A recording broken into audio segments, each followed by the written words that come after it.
Assalamualaikum warahmatullahi wabarakatuh. Waalaikumsalam warahmatullahi wabarakatuh. Untuk hari ini kita membahas mengenai perspektif kewirausahaan pada individu. Melanjutkan untuk materi yang kemarin. Nah, bahasan kita di sini kan tentang intrapreneur. Intrapreneur itu seorang karyawan yang bekerja di sebuah perusahaan untuk meningkatkan inovasi di perusahaan tersebut. Nah, jadi intrapreneur itu kan yang eh, sebagai karyawan, tapi karyawan di bidang bisnis gitu ya. Nah, sebagai intrapreneur itu juga harus memiliki sikap mental sama halnya entrepreneur. Jadi tetap harus punya sikap berani mengambil resiko, sense of business, visioner, open mind, positive thinking, kreatif, dan inovatif.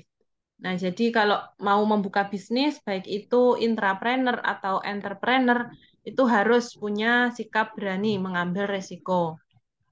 Nah, karena kan ketika kita mau memutuskan berbisnis apapun, itu juga ada resikonya. Di awal-awal itu pasti harus berani membangun. Misalkan Mas Takwin punya bisnis ya, mau buka bisnis hidroponik. Tentu kan di awal belum punya pangsa pasar, belum punya siapa konsumennya, belum ada pelanggan. Nah, Mas Takwin harus berani mengambil resiko. Misalkan produksi hidroponik dulu. Nanti entah mau ada yang beli atau tidak, ya harus berani mengambil resiko. Terus caranya gimana? Bukan cuma berani aja, namun harus belajar bagaimana pemasarannya, bagaimana menanam hidroponik supaya hidroponiknya tumbuh subur. Nah, itu. Makanya berani mengambil resiko ini harus diiringi dengan sikap yang lain. Ya, sense of business, visioner, open mind, kreatif, inovatif. Jadi harus terus dikembangkan. Nah, sebagai pebisnis juga harus punya intrapersonal skill. Intrapersonal skill itu kemampuan yang ada dalam diri yang penting untuk bisnis.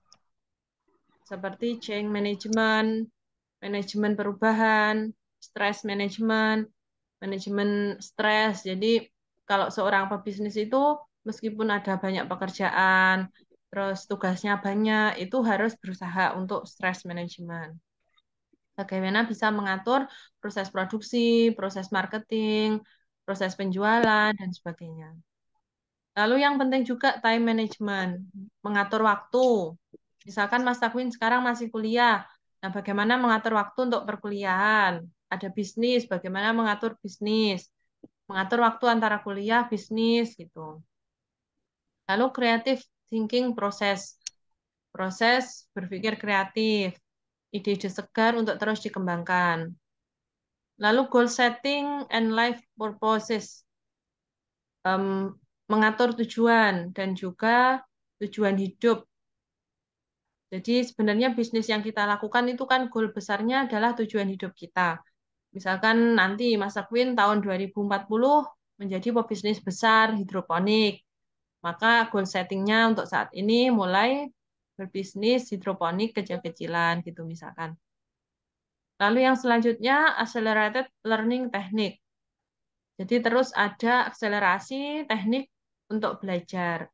Jadi terus mau belajar. Misalkan ada kegagalan di bisnisnya, itu tidak langsung patah arang, langsung menyerah gitu. Tapi terus belajar bagaimana bisa meningkatkan skillnya, bagaimana bisa mengatasi kelemahan dari bisnis tersebut.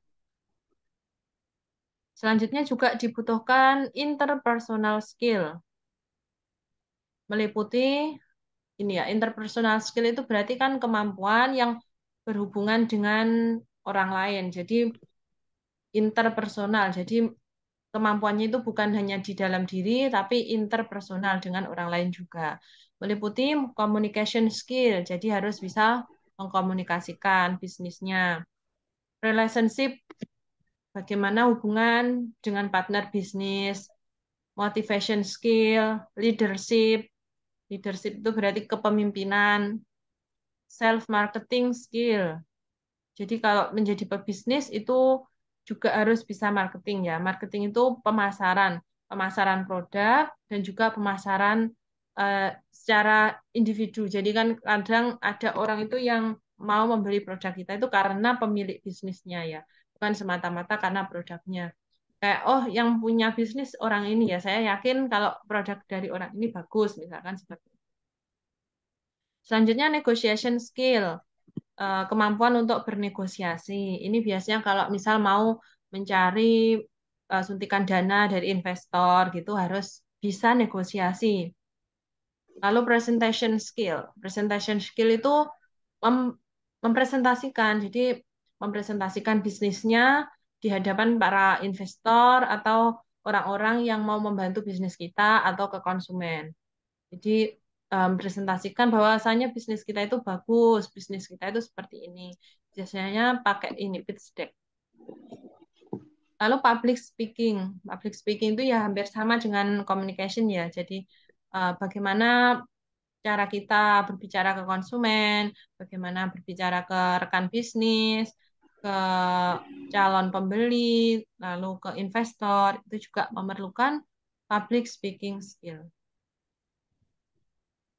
Nah, untuk saat ini, pada abad 21 ini, tentunya harus ada peningkatan ya untuk bisnis-bisnis kita. Karena kita tahu teknologi juga semakin berkembang, terus banyak hal-hal yang baru yang mungkin dulu masih asing bagi kita.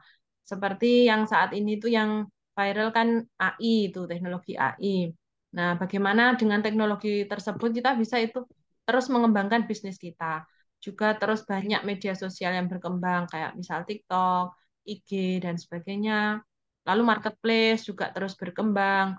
Nah, bagaimana kita memanfaatkan marketplace tersebut untuk kepentingan bisnis kita.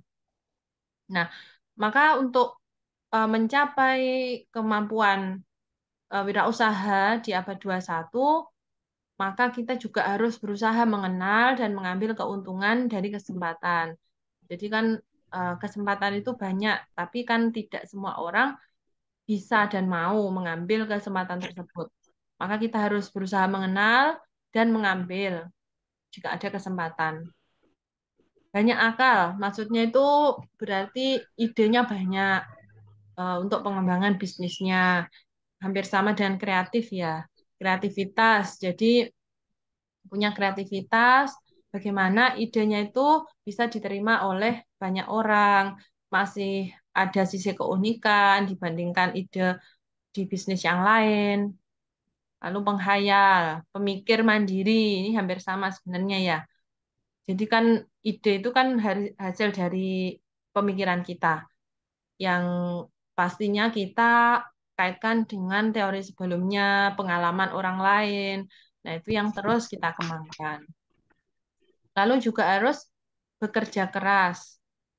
Apapun itu kan harus kita bangun dengan kerja keras. Apalagi di awal-awal membangun sebuah bisnis, haruslah kita bekerja keras. Baik itu dari idenya, dari proses produksi, dari mencari dana, pemasaran, penjualan, dan juga harus bersikap optimis.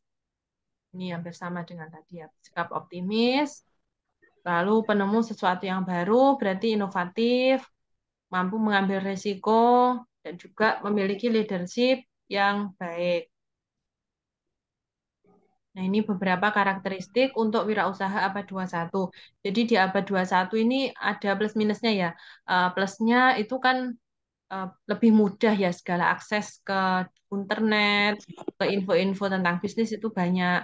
Namun juga semakin banyak saingan juga, semakin banyak orang-orang yang membuka bisnis baru berbasis digital. Maka mau nggak mau kita juga harus mengikuti perkembangan zaman. Nah, untuk tantangannya untuk bisnis pada saat ini itu yaitu persaingan pasar yang intensif. Jadi kan sekarang semakin banyak ya produk yang berkembang, itu secara tidak langsung juga akan meningkatkan persaingan pasar. Kalau salah satu contohnya ini produk-produk rumah tangga. Produk-produk rumah tangga itu kan juga semakin banyak ya produsen produk rumah tangga, misalkan dispenser, lalu alat pel. Nah, itu kan juga semakin banyak. Bahkan kalau kita beli online itu lebih murah dibandingkan yang offline. Nah, itu juga termasuk persaingan pasar. Apakah produk-produk kita dengan harga segini, value yang seperti ini bisa diterima oleh masyarakat? Selanjutnya, keterbatasan sumber daya seperti modal dan tenaga kerja. Ini biasanya kalau di awal membangun bisnis, itu eh, yang pemimpin pemilik bisnis atau founder, CEO-nya itu biasanya merangkap, merangkap baik yang memberi modal, yang menjadi tenaga kerja, itu makanya menjadi salah satu tantangan keterbatasan sumber daya.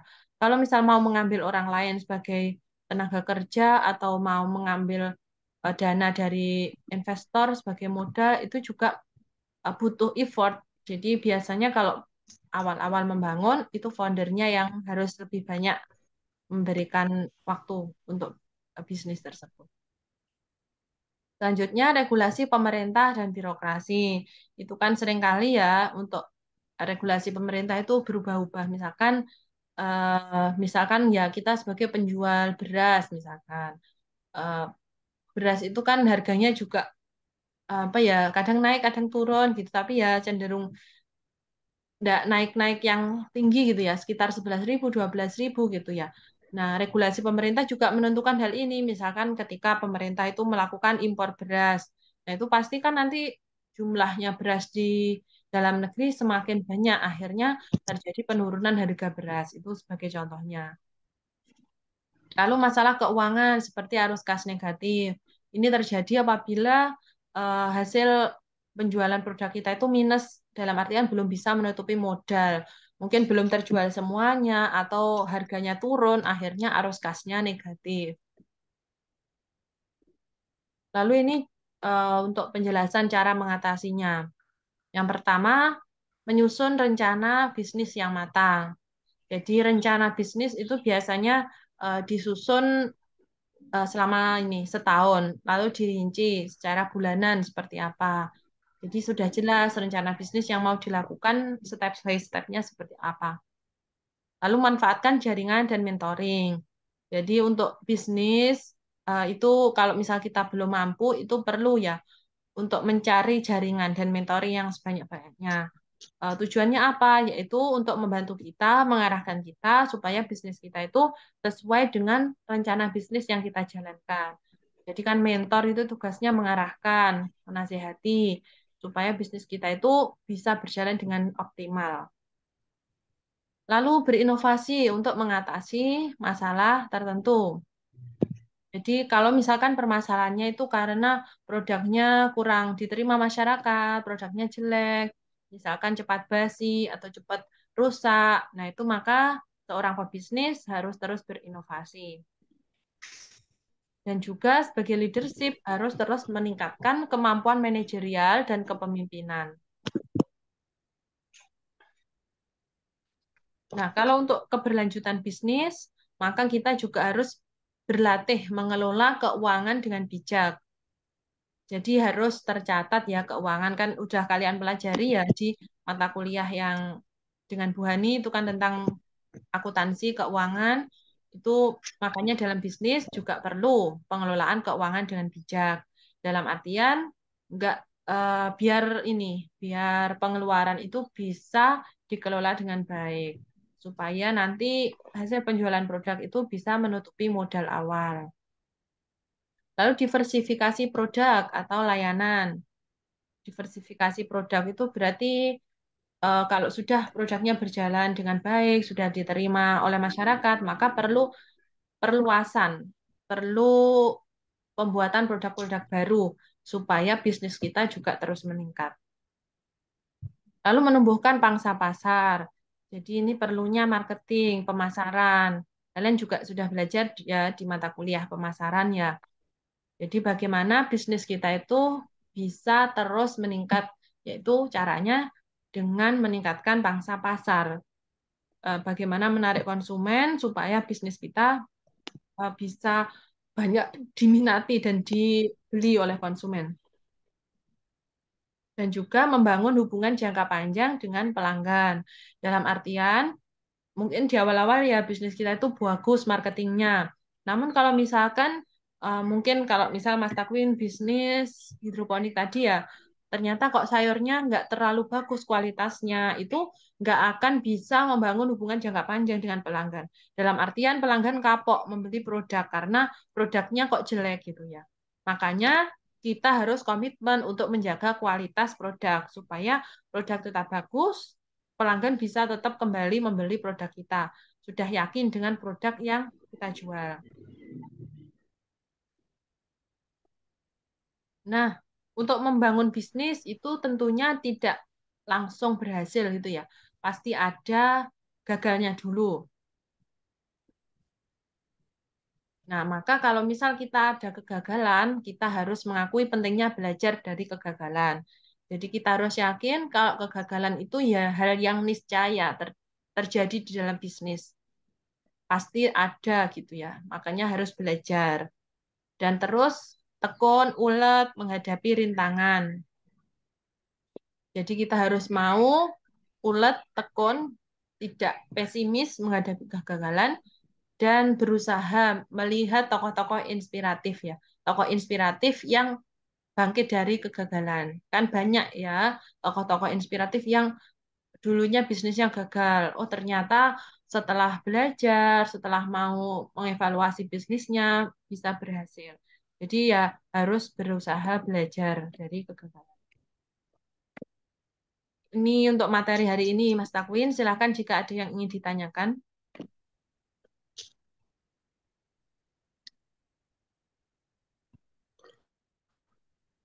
Ada yang ingin ditanyakan, Mas Takwin? Ada Ibu, ada Bagaimana? apa 3 poin Ibu yang Hmm? mau saya tanya Ibu. Ya, Ini yang pertama Ibu, yang tadi eh, yang bagian aduh, yang karek karakteristik utama wirausaha abad 21 Ibu, tentang itu. Ada 2 poin yang mau saya tanya. Ini kan bagaimana karakteristik mengenal dan mengambil keuntungan dari kesempatan dapat membantu seorang wirausaha dalam mengembangkan bisnisnya di era abad 21 ini. ya. Ya, kalau dari Mas Takwin, Eh, ini hmm? Gimana kalau dari gimana Mas nih? Takwin? Hmm? Kalau dari saya di Mungkin abad ada 21, pengalaman gitu. Gimana? eh, ke- kalau di abad 21 ini mungkin mengandalkan teknologi bisa yang lebih canggih untuk Ya, jadi ya. mengambil. Hmm?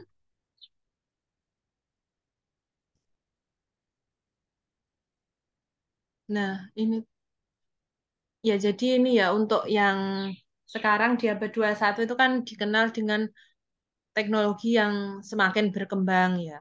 Jadi biasanya kan banyak muncul ya wirausaha startup itu ya. Yang startup mulai Iya, langsung up itu kan biasanya. Jadi kan misal yang bisa kita katakan kesempatan itu kan di abad 21 itu semakin meningkatnya teknologi, semakin banyaknya produk-produk berbasis teknologi ya, dari aplikasi, terus media sosial, dari marketplace, itu kan salah satu bentuk wujud kesempatan di abad 21 ya. Nah, maka dari situ sebagai pebisnis, maka kita harus berusaha mengenal dan mengambil keuntungan dari kesempatan yang ada. Dalam artian teknologi yang ada itu kita ambil, kita manfaatkan supaya bisa mendorong bisnis kita gitu. Nah, kalau misal Mas Takwin tadi ya contohnya mau berbisnis hidroponik. Kalau kita melihat orang-orang yang tua, orang-orang lama, itu kan bisnisnya biasanya offline. Dalam artian mereka menjualkan menjual produknya itu di toko-toko atau mungkin di supermarket, di dalam rumah. silahkan yang mau beli ke sini offline gitu. Nah, sekarang dengan perkembangan bisnis itu mulai berkembang aplikasi penjualan sayur. Kalau kalian punya ini, pernah baca Sayur Box, ini aplikasi Sayur Box atau Tani Hub dulu pernah ada juga. Jadi sayur box itu kan penjualan sayur yang bisa dilakukan secara online. Ada aplikasinya. Jadi ya kayak misalkan Grab itu loh, kayak Grab hanya saja produknya sayur. Jadi bisa membeli dari sayur sayur itu dari HP saja, nanti tinggal datang gitu. Masih ada di kota-kota besar. Nah, kayak misalkan saya tahu itu juga aplikasi surplus. Aplikasi surplus itu yang saya paham aplikasi yang menjual barang produk yang hampir expired, tapi masih bagus, masih bisa dipakai dengan harga potongan 50%. Kayak misalkan ya roti itu kan expirednya pendek. Misalkan expired hari ini tanggal 11, tapi belum laku. Nah, dari aplikasi surplus itu kita bisa membeli roti tersebut, kan masih bisa dimakan. Hanya saja mepet expired. Maka dijual 50% dari harga awal. Dan itu juga akan mengurangi sampah makanan. Itu contoh-contoh startup atau bisnis yang berbasis teknologi. Jadi sekarang lebih banyak yang menggunakan website, aplikasi itu untuk bisnisnya. Gitu ya maksudnya Mas Takwin. Iya, Mungkin ada lagi? ada Bu. Yang Hmm? kedua masih Yang tentang mana? Hmm? karakteristik wirausaha abad 21. Eh, ini pertanyaan. Dalam konteks wirausaha abad 21, mengapa kerja keras dan pengambil risiko dianggap sebagai dua karakteristik yang saling melengkapi, Bu? Gimana kalau dari Mas Takwin? Pekerja keras dengan pengambil risiko. Hmm? Mungkin yang paling menonjol dari sikap beraninya itu. Hmm? Iya, iya. Jadi ya bukan hanya di abad 21 ya, sebenarnya ini juga penting penting di kapanpun, untuk bisnis apapun, untuk kegiatan apapun juga penting. Penting menjadi salah satu sifat kita, berani mengambil resiko, lalu bekerja keras. Ya dalam hal perkuliahan gini misalkan, ya harus berani mengambil resiko kalau kalian mau kuliah. Resikonya apa? Kalian mungkin tidurnya kurang, istirahatnya kurang, terus mau belajar, mau mengikuti Google atau Zoom meeting. Itu kan kalian salah satu contohnya berani mengambil resiko. Terus harus bekerja keras, jangan enak-enakan saja kalau mau sukses. Sama halnya dengan bisnis. Kalau kalian mau membuka bisnis, ya tentu di awal-awal kalian harus berani mengambil resiko. Karena kan bisnis kita masih mau berangkat, mau memulai. Tentunya kita harus belajar banyak hal. Resikonya, contohnya produknya nggak laku, produknya nggak diterima masyarakat, baru buat produknya kok gagal. Nah, itu contoh eh, ada risiko-risiko itu, maka kita harus berani mengambil risiko. Dan berkaitan dengan bekerja keras. Jadi kalau misal gagal, kita harus berusaha lagi, harus mau terus berusaha. Itu salah satu contoh dari sikap pekerja keras. Ini sebenarnya bukan hanya di pebisnis ya, tapi di hal apapun butuh bekerja keras. Ya, jadi ya dalam hal ibadah, dalam hal belajar, dalam hal berteman itu juga ini, kalau kita mau mencari value ya harus harus berusaha untuk berani mengambil resiko gitu. Apalagi kalau misalkan misalkan beda ya dari sikap kita sebelumnya. Misalkan kita introvert, awalnya pendiam, kita mau buka bisnis, mau nggak mau kan kita juga harus berkomunikasi dengan orang gitu ya. Nah, itu contohnya berani mengambil resiko. Bagaimana Mas Takwin?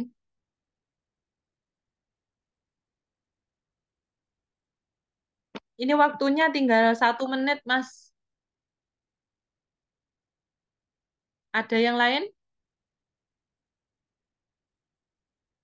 Ini waktunya mau habis. Nanti kalau misalkan off, berarti sudah ya.